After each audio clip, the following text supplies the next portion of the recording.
ಹೇಳ್ರಿ ಏನ್ ಹೇಳ್ರಿ. Sir Yallaning Metri KS officer Aland taluka Madan Ipparga ಗ್ರಾಮ ಆತ ಸರ್ ಅವ್ರು ಏನ್ ಮಾಡಿದಾರೆ ಅಂದ್ರೆ ಕಳೆದ ತಿಂಗಳಲ್ಲಿ ಸರ್ ನನಗೆ ಇನ್ಸ್ಟಾಗ್ರಾಮ್ ಅಲ್ಲಿ ಪರಿಚಯ ಆಗಿ ನನ್ ಜೊತೆ ಅವರು ಫ್ರೆಂಡ್ಶಿಪ್ ಆಗಿ ಸ್ಟಾರ್ಟಿಂಗ್ ಮೊದ್ಲು ಮಾತಾಡ್ತಿದ್ರು ಸರ್. ಆಮೇಲೆ ನಿಮ್ದೂರು ನಮ್ದೂರು ಯಾವ್ದಂತ ಎಲ್ಲ ಕೇಳ್ಕೊಂಡು ನನ್ ಜೊತೆ ಫೋನ್ ಅಲ್ಲಿ ನಂಬರ್ ಕೊಡಿ ಕಾಂಟ್ಯಾಕ್ಟ್ ಅಂದ್ರೆ ನನ್ ಕೊಟ್ಟಿಲ್ಲ ಸರ್. ಅವ್ರಿಗೆ ನಾನ್ ನಂಬರ್ ಕೊಡ್ತೀನಿ ಕಾಲ್ ಮಾಡಿ ಅಂತ ಹೇಳಿ ನನ್ ಜೊತೆ ಎಲ್ಲ ನಂಬರ್ ತಗೊಂಡ್ರು ಸರ್. ನಂಬರ್ ತಗೊಂಡು ಡೈಲಿ ಕಾಂಟ್ಯಾಕ್ಟ್ ಮಾತಾಡ್ಕೊಂತ ನೈಟ್ ವಿಡಿಯೋ ಕಾಲ್ ಮಾಡೋದಾಗ್ಲಿ ಅಥವಾ ನನ್ ಜೊತೆ ಮಿಸ್ಬಿಹೇವ್ ಮಾತಾಡೋದಾಗ್ಲಿ ಎಲ್ಲ ಮಾಡಿದಾರೆ ಸರ್. ಸತತವಾಗಿ ನನಗೆ 4 ತಿಂಗಳು ನನ್ನ ಜೊತೆಯಲ್ಲಿ ಮಾತಾಡಿದಾರೆ ಸರ್. ನನ್ಗೆ 2 ತಿಂಗಳು ನನ್ನ ಮೊಬೈಲ್ ಕರೆನ್ಸಿ ಕೂಡ ಅವರೇ ಹಾಕ್ಸಿದ್ದಾರೆ. ಆಗಸ್ಟ್ 13ನೇ ತಾರೀಕು ಸರ್ ನೈಟ್ ಏನಾಯ್ತು ಅಂತಂದ್ರೆ ಅವರು ಮಾತಾಡೋದು ನಮ್ಮ ಮನೇಲಿ ನಮ್ಮ ತಮ್ಮ ನೋಡಿ ಹೊಡೆದಿದ್ದಾರೆ. ನಾನು ಇವ್ರಿಗೆ ಫೋನ್ ಮಾಡಿದ್ದೀನಿ ಯಲ್ಲನಿಂಗ್ ಮೇತ್ರಿ ಅವರಿಗೆ ಫೋನ್ ಮಾಡಿದ್ರು. ಆತ ನನಗೆ ಏನಂದಿದ್ದಾರೆ ಸರ್, ನಾನು ಹೇಗಿದ್ರು ನಿನ್ನ ಮದ್ವೆ ಆಗೋಳ್ತಾನೆ, ನೀನು ಕಲ್ಬುರ್ಗಿಗೆ ಬಂದ್ಬಿಡು, ಎಲ್ಗೂ ಹೋಗ್ಬೇಡ ಅಂತ ಹೇಳಿ ನಮ್ ಹೈದರಾಬಾದಿಂದ ಕಲ್ಬುರ್ಗಿ ಕರ್ಸಿದಾರ್ ಸರ್. ಕರೆಸ್ಬಿಟ್ಟು ಅದಕ್ಕಿಂತ ಮುಂಚೆ ನೈಟ್ 8 ಸೇರಾಬಾದಲ್ಲಿ 8 ನನ್ನ ಕಡೆಯಿಂದ ಆಧಾರ್ ಕಾರ್ಡ್ ವಾಟ್ಸಪ್ ಮಾಡ್ಕೊಂಡಿದ್ದಾರೆ. ಆಧಾರ್ ಕಾರ್ಡ್ ವಾಟ್ಸಪ್ ಸರ್ ಯಾತಕ್ಕೆ ಆಧಾರ್ ಕಾರ್ಡ್ ಯಾಕೆ ತಗೊಂತಿದ್ರ ಅಂತ ಕೇಳಿದ್ರೆ, ಇಲ್ಲ ನೀನ್ ಹಾಕು ನಾನು ಹೇಳ್ತೀನಿ, ಇಲ್ಲೇ ನಮ್ ಫ್ರೆಂಡ್ ಅಕ್ಕ ಇದ್ದಾರೆ ಅವ್ರ ಮನೇಲಿ ಇಡ್ತೀನಿ, ಇಲ್ಲಾಂದ್ರೆ ನಿನಗ್ ನೈಟ್ PG ಮಾಡಿ ಇಡ್ತೀನಿ ಅಂತ ಹೇಳಿದ್ರು ಸರ್. ನಾನು ಹಾಕ್ದೆ ರೀ.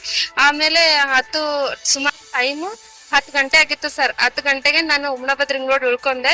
ಅವರು ಬೈಕ್ ತಗೊಂಡ್ ಬಂದು ನನ್ನ ಬೈಕ್ ಮೇಲೆ ಕುಂಡ್ರಿಸ್ಕೊಂಡು ಸೀದಾ ಅಶೋಕ ಬಸ್ ಸ್ಟಾಪ್ ಹತ್ರ ಇರೋ ಅಶೋಕ ಲಾಡ್ಜ್ ಕರ್ಕೊಂಡ್ ಹೋದ್ರು ಸರ್. ಕರ್ಕೊಂಡ್ ಹೋಗಿ ಅಲ್ಲಿ ನನ್ಗೆ ಯಾಕೆ ಇಲ್ಲಿ ಕರ್ಕೊಂಡ್ ಬಂದಿದ್ರ ನೀವು ಅಂತ ಕೇಳಿದ್ರೆ, ನಾವು ನಾಳೆ ಬೆಳಗ್ಗೆ ಆಗೋಣ, ಇವಾಗ ಎಲ್ಲೂ ರೂಮ್ ಸಿಗಂಗಿಲ್ಲ, ನೀನ್ ಒಬ್ಳೆ 1 ದಿವಸ ಇಲ್ಲಿ ನೈಟ್ ಇಲ್ಲೇ ತಗೋಣ, ಬೆಳಗ್ಗೆ ಎದ್ದು ಮದ್ವೆ ಆಗೋಣ ಅಂತ ಹೇಳಿದ್ರು ಸರ್.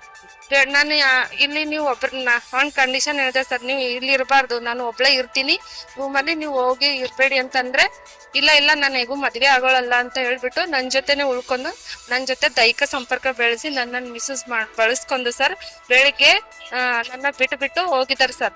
ಬೆಳಿಗ್ಗೆ ಮಾರ್ನಿಂಗ್ ಅವ್ರ ಫ್ರೆಂಡ್ ಅನ್ನ ಕರೆಸ್ಬಿಟ್ಟು ಲಾರ್ಜ್ ಡೋರ್ ಬಡಿತಿದ್ರು. ನಾನು ಯಾರು ಅಂತ ಡೋರ್ ತೆಗ್ದಿದ್ ಅವ್ರು 11 ಪರ್ಸನ್ ಅಂತ ನಾನು ಕಿರ್ಚ್ಕೊಂಡು ನಾನು ಡೋರ್ ಲಾಕ್ ಮಾಡ್ಕೊಂಡೆ ಸರ್. ಆಮೇಲೆ ಲಾಡ್ಜ್ನವ್ರು ವಿಚಾರಿಸಿದಾಗ ಅವ್ರೆಲ್ಲಾನು ಹೇಳಿದ್ರು ಸರ್, ನಮ್ ಜೊತೆ ಈ ರೀತಿ ಅನ್ಯಾಯ ಆಗಿದೆ ಅಂತ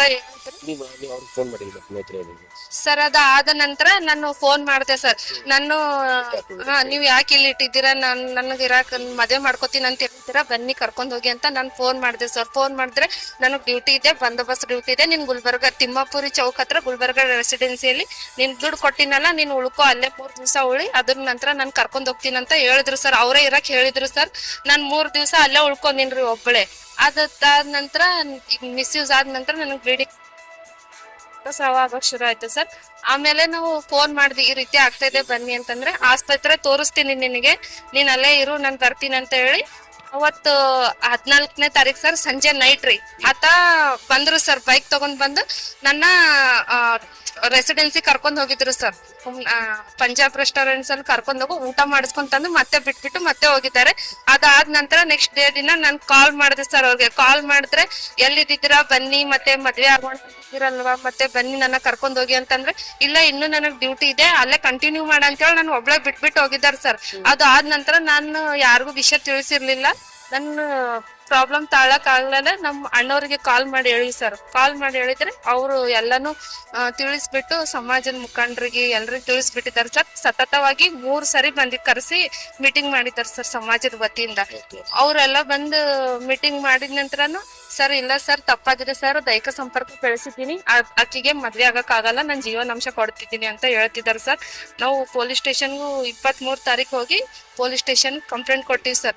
ಅವ್ರು ಆಗಸ್ಟ್ 23 ತಾರೀಕು ಒಂದ್ ತಿಂಗಳಾದ್ರೂ ಕಂಪ್ಲೇಂಟ್ ತಗೊಂತಲ್ಲ ನಿಮ್ದು? ಕಂಪ್ಲೇಂಟ್ ತಗೊಳ್ತಾ ಇಲ್ಲ ಅವರು. ನಾವು ಕಂಪ್ಲೇಂಟ್ ಕೊಡ್ತಾನೆ ಇದೀವಿ ಸರ್. ಹೋದಾಗ ಒಂದೊಂದ್ಸರಿ ಅರ್ಜಿ ತಗೊಳ್ಳೋದು, ನನ್ನ ನೈಟ್ ರಾತ್ರಿ 10 ಗಂಟೆವರೆಗೂ ಕೂಡ್ಸೋದು, ಇಲ್ಲಾಂತಂದ್ರೆ ನಾಳೆ ಬೆಳಗ್ಗೆ ಬನ್ನಿ ಅಂತ ಹೇಳೋದು. ಈಗ ಸತತವಾಗಿ 35 ದಿವಸ ಆಯ್ತು ಸರ್. ಒಟ್ಟನೆ ಅವರು ಏನು ರೆಸ್ಪಾನ್ಸು ಮಾಡ್ತಿಲ್ಲ. ನಾವು ಕಮಿಷನರ್ ಸರ್ ಕಡೆನೂ ಕೂಡ ಹೋಗಿದೀವಿ. ACP ಸರ್ FIR ಮಾಡಿ ಅಂತ ಹೇಳಿದ್ರು ಕೂಡ ಸರ್ಕಲ್ ರೆಸ್ಪಾನ್ಸ್ ಮಾಡ್ತಿಲ್ಲ ಸರ್. ನಾನು ದಯವಿಟ್ಟು ನ್ಯಾಯ ಕೊಡಿಸ್ರಿ ಸರ್, ನನಗೆ ಅನ್ಯಾಯ ಆಗಿದೆ ಸರ್.